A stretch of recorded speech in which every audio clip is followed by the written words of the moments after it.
वास्तविक नमस्ते प्रणाम। मैं आपका अपना ठाकुर प्रखर सिंह और रात के 10 बज चुके हैं और कहानी का जो सिलसिला है बदस्तूर जारी है। आमतौर पे जब भूत प्रेत इन तमाम चीज़ों की बातें होती हैं, चाहे वो टोना टुटका हो, चाहे वो तंत्र क्रिया हो, तो हमारे जहन में जो छवि निकल के सामने आती है वो हिंदुस्तान के किसी पुराने घर की या फिर किसी गरीब घराने की एक आंगन की तस्वीर आती है, जहाँ एक तंत्र क्रिया करने वाला पंडित पुजारी या फिर जो भी कहें वो बैठा होगा।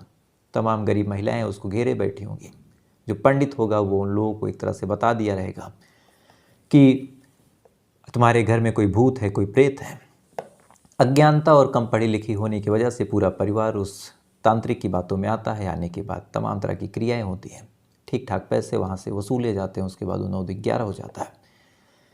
अब ये छवि हमारे जहन में इसलिए आती है चूँकि अक्सर हमें बताया गया है कि ये जो चीज़ें होती हैं हमारे ही देश में होती हैं, चूँकि हम लोग की शिक्षा पद्धति, हम लोग की शिक्षा व्यवस्था काफ़ी पीछे है, जो कि सरासर गलत है।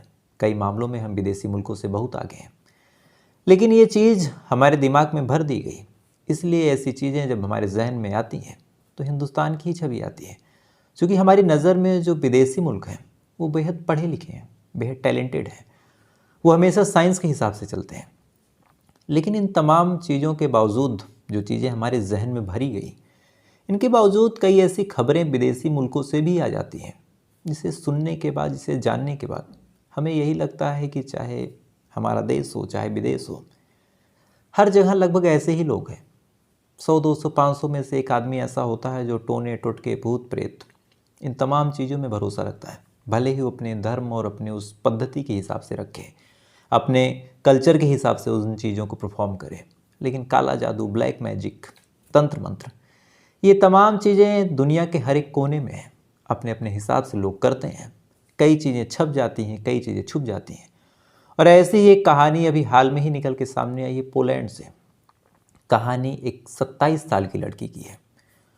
कहानी एक ऐसे संपन्न परिवार की है जिसके पास पैसे की कोई कमी नहीं थी, लेकिन इसके बावजूद एक ऐसी चीज़, एक ऐसी घटना इस परिवार में हुई जिसकी गूंज ना केवल उस शहर में है, ना केवल उस देश में है, बल्कि दुनिया की हर एक मीडिया धीरे धीरे करके इस खबर को अब कवर कर रही।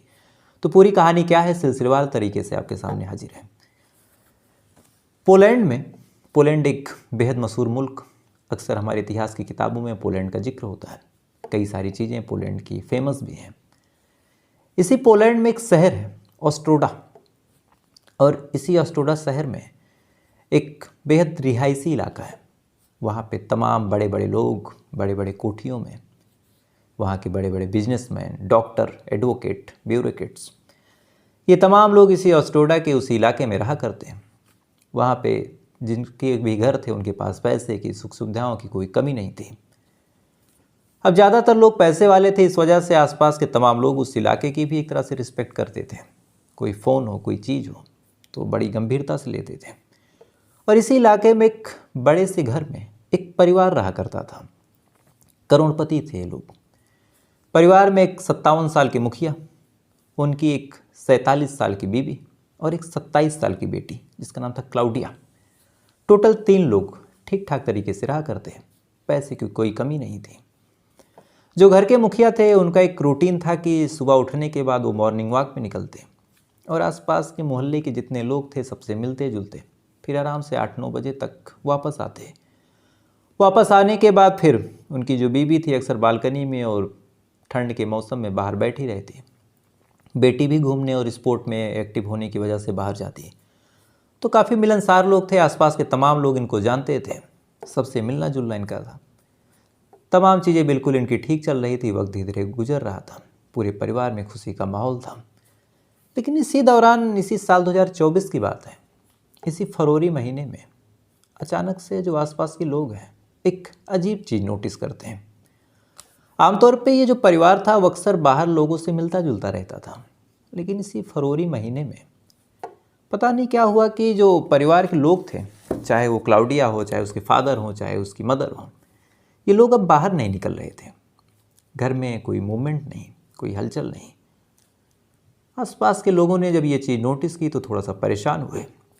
उन्हें लगा कि शायद कोई कैजुअल्टी ना हो गई हो, कोई बीमार वगैरह ज़्यादा ना हो। उन्होंने फ़ोन किया, किसी का फ़ोन उठा नहीं। अब पड़ोसी और परेशान। इतने में ही जो रिलेटिव थे इस परिवार के, उनको भी खबर लगी, क्योंकि वो भी फ़ोन वगैरह कर रहे थे, फ़ोन उठ नहीं रहा था। उन्होंने पड़ोसियों से कांटेक्ट किया। पड़ोसियों ने कहा कि हाँ, 2-3 दिनों से हम लोग देख रहे हैं कि घर में कोई मूवमेंट है नहीं।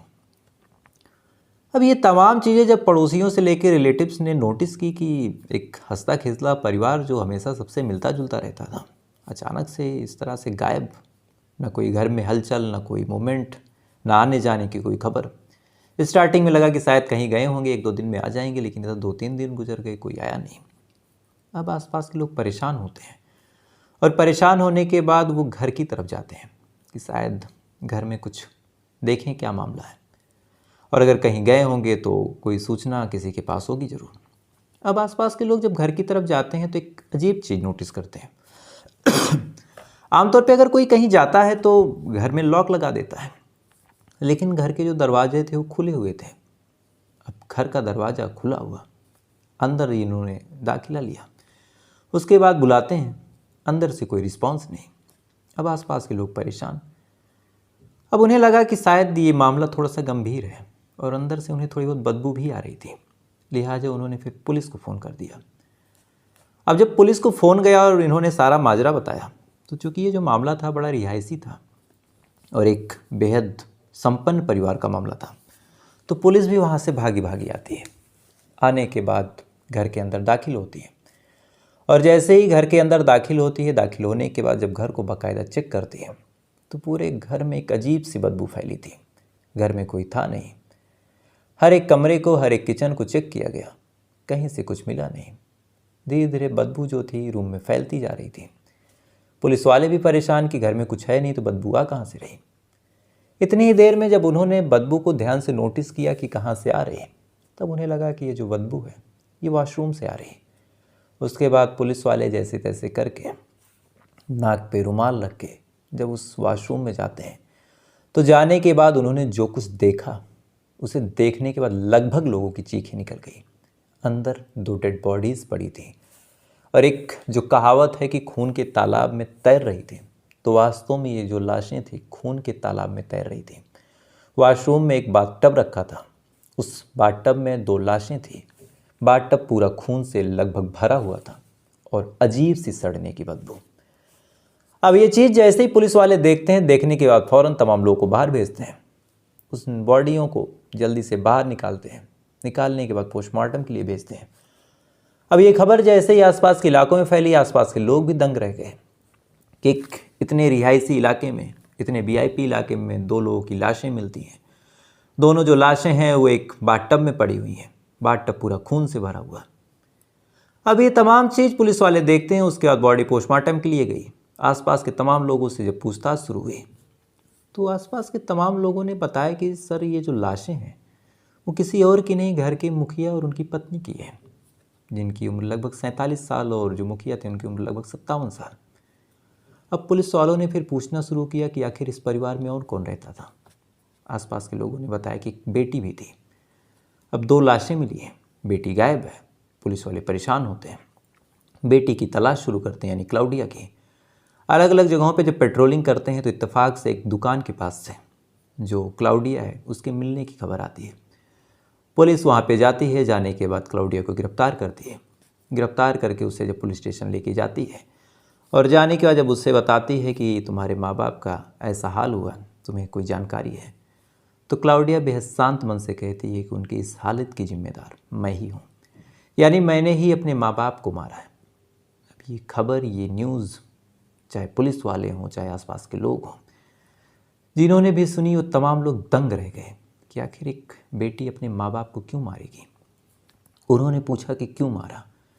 अब जब पूछा कि क्यों मारा तो कुछ टाइम तक तो उसने अलग अलग कहानियाँ बताई, लेकिन जैसे जैसे पुलिस वाले पूछते जा रहे हैं, अचानक से जो क्लाउडिया है अपने बयान को बदलते जा रही है। कुछ टाइम तक तो उसने कहा कि मैंने ही मारा है, मुझे डांटते थे, फटकारते थे, ऊपर से हुक्म था।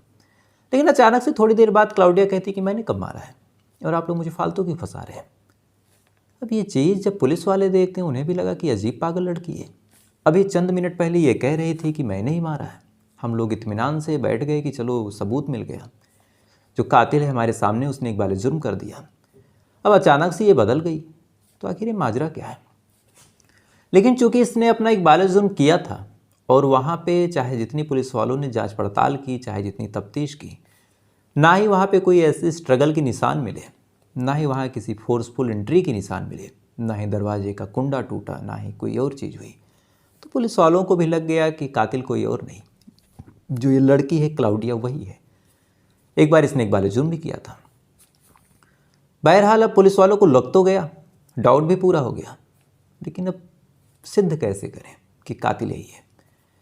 पुलिस वालों ने अब उस लड़की के बैकग्राउंड को खंगालना शुरू किया, तमाम तरीके से तफ्तीश की, उसके बारे में पता किया, परिवार से उसका कैसा संबंध था वो पता किया। उसे लगा कि शायद जो पुलिस वाले थे कि कोई लड़ाई झगड़े की सबूत मिल जाए तो बात बन जाए। लेकिन पुलिस वाले तब हैरान रह गए जब उन्होंने पता किया और कहीं से भी किसी लड़ाई, किसी झगड़े या फिर परिवार में किसी तनाव की कोई सूचना नहीं मिली। अब जब कोई मोटिव ही नहीं था, यानी न कोई लड़ाई, न कोई झगड़ा, न कोई कहा सुनी, तो आखिर एक लड़की अपने माँ बाप को क्यों मारेगी? अब यही सवाल पुलिस वालों को खाया जा रहा था। पुलिस वाले तमाम तरीके से कोशिशें कर रहे हैं, जांच पड़ताल कर रहे हैं। जो शक की सुई है इसी लड़की के ऊपर गहरी होती जा रही है, लेकिन बात आगे बढ़ नहीं रही। इधर जैसे जैसे दिन गुजर रहा, पुलिस वालों की नाक में मीडिया वाले दम कर रहे हैं कि आप लोग क्या कर रहे हैं, जल्दी से इस केस को सुलझाइए। और किसी के खिलाफ कोई सबूत था नहीं। क्राइम सीन पे उस लड़की ने अपनी मौजूदगी को खुद स्वीकारा। तो पुलिस वालों ने जब जांच पड़ताल की तो ये भी पता चला कि हाँ, ये लड़की मौजूद थी। लेकिन इस लड़की ने कत्ल क्यों किया होगा, और अगर कत्ल किया तो सबूत क्या है? इन दोनों चीज़ों में पुलिस वालों के हाथ खाली। जांच पड़ताल करते रहे, तफ्तीश करते रहे, वक्त गुजरता रहा। इसी दौरान जब पुलिस वालों को कहीं से कोई जानकारी नहीं मिली तो पुलिस वालों ने दो चीज़ें की। सबसे पहले इस लड़की के सोशल मीडिया अकाउंट को खंगालना शुरू किया कि शायद यहाँ से कुछ मिल जाए, कोई मोटिव या फिर कोई बात। और दूसरा, पुलिस वालों ने इस लड़की के जितने फ्रेंड थे उनके बारे में पता किया। तो जब इस लड़की के अकाउंट को खंगाला गया तो दो ऐसे वीडियोस मिले जिसे देखने के बाद पुलिस वालों का माथा ठनक गया। पहली वीडियो इस हत्या से, यानी इस मर्डर से 1 हफ्ते पहले की थी, और इस वीडियो में ये लड़की एकदम अंधेरे में कह रही थी कि मुझे किसी की ज़रूरत नहीं है और मैं शैतान की बेटी हूँ, शैतान की गुड़िया हूँ। और साथ ही दूसरी वीडियो में इस लड़की ने कहा था कि मैंने अपना काम कर दिया है और अब जो लूसीफर है मैं उसे उलाऊंगी और बाकी की ज़िंदगी मेरी आराम से गुजरेगी। अब अंधेरा कमरा, ऐसी अजीब सी वीडियो देखने से ही रोंगटे खड़े हो जाएं। तब पुलिस वालों को लग गया कि इस लड़की के साथ कुछ तो हुआ है। उसके बाद पुलिस वालों ने इस लड़की के बारे में जब पता किया तब पता चला कि बचपन से ही इस लड़की की जो मानसिक हालत है वो ठीक नहीं है। शुरुआत में परिवार वालों ने इसकी काफ़ी दवा कराई कि ये ठीक हो जाए, इसकी जो ज़िंदगी है सुधर जाए, ये आम इंसानों जैसे बर्ताव करे। लेकिन दवाएं जब तक ये बचपन में छोटी थी, माँ बाप ने ज़बरदस्ती खिलाई, इसने दवाएं खाई। लेकिन जब ये बड़ी होती गई और परिवार वालों को जब इसने भरोसा दिलाया कि मैं दवा खुद खा लूँगी, तो परिवार वाले इसके पास दवा छोड़ के चले आते हैं। लेकिन फिर इसने दवा लेना बंद कर दिया। अब जब दवा लेना बंद कर दिया तो इसके ऊपर अलग अलग चीज़ें होने लगी। इसकी जो मानसिक बीमारी थी वो इसके ऊपर हावी होने लगी। इसी दौरान इसकी जो दिलचस्पी थी, इसका जो इंटरेस्ट था, वो तंत्र मंत्र में होने लगा। ये अलग अलग तंत्र मंत्र की किताबें पढ़ने लगी, अलग अलग तरीके सीखने लगी कि कैसे भूत को काबू किया जाए, कैसे जो एंजल्स हैं उनको बुलाया जाए, कैसे शैतान से दोस्ती की जाए। अलग अलग किताबें पढ़ने के दौरान इसने अलग अलग प्रयोग किए। कभी खून से किसी का नाम लिखना, कभी किसी जानवर पे ऐसे प्रयोग करना, कभी कब्रिस्तान में जाके बैठना। ऐसी ऐसी चीज़ों पे ये लगातार रिसर्च करती रही, काम करती रही, अलग अलग रिचुअल्स को ये परफॉर्म करती रही। इस दौरान ये मानसिक रूप से इतनी अस्त-व्यस्त हुई कि इसने फिर ड्रग्स लेना शुरू किया। अब जब ड्रग्स लेना शुरू किया तो परिवार वाले इससे और नाराज़ हुए। नाराज़ होने के दौरान माँ बाप और बेटी के बीच एक तरह से दूरी बनती चली गई। माँ बाप इसे चाहते कि ये ड्रग्स ना ले, तंत्र मंत्र के काम को ना करे, लेकिन लड़की पूरी तरह तंत्र मंत्र और ड्रग्स के चंगुल में फंस के अपने माँ बाप को ही दुश्मन मानने लगी। लगातार इसका प्रयास रहता कि कैसे भी करके इसे शैतान को अपने कब्ज़े में लेना है, शैतान से इसे काम करवाना है। इसी दौरान इसे सोशल मीडिया पे एक लड़का भी मिलता है। लड़के से इसकी दोस्ती हुई, ये लड़के से प्यार भी करने लगी। इधर माँ बाप को जब पता चला, उन्होंने कहा कि ये सब चीज़ें ठीक नहीं हैं, तो कहीं ना कहीं फिर ये अपने माँ बाप की ही दुश्मन बन गई। लगातार ये तंत्र मंत्र की क्रियाओं में जब भाग लेने लगी, माँ बाप ने विरोध किया। तो ऐसे ही एक तंत्र मंत्र की किताब में इसने पढ़ा कि अगर तुम 2 लोगों की बलि देती हो और उन्हें खून के तालाब में तैराती हो तो तुम जो चाहोगी वो तमाम चीज़ें हो जाएंगी।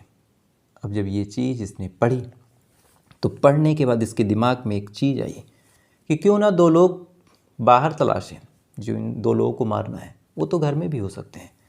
इसके बाद से इसने प्लान किया और प्लान करने के तहत ये सबसे पहले अपने माँ बाप को बेहोश करती है और चाकू से काट काट के टुकड़ों में पहले बेहोश करती है, उसके बाद बाथटब में लेके जाती है और टुकड़ों में काट काट के उनको मारती है और जो भी खून निकलता है उसे बाथटब में रोप देती है ताकि खून के तालाब में सच में लोग तैरें। और इसके बारे में जब इस लड़की से वास्तव में पूछा गया कि क्या तुम भूत प्रेत में मानती हो, तब अचानक से फिर अपना स्टेटमेंट बदलती है और कहती है कि भूत प्रेत शैतान ये सब मेरी मुट्ठी में है और मैंने जो भी किया है अपने शैतान को खुश करने के लिए किया है और ये आदेश ऊपर से आया था। अब कायदे से पुलिस वालों ने ये चीज़ें सुलझा तो ली। लड़की ने फिर अपने बयान में कहा कि हाँ ये मैंने शैतान के कहने पे किया। लेकिन अब दिक्कत ये है कि ये मामला जब कोर्ट में जाएगा या फिर कायदे से कहें इस मामले में जब चार्जशीट बनाई जाएगी तो 3 चीज़ों का जिक्र होगा। पहला, किस लड़की की दवा चल रही थी और ये बचपन से ही मानसिक रूप से पीड़ित है।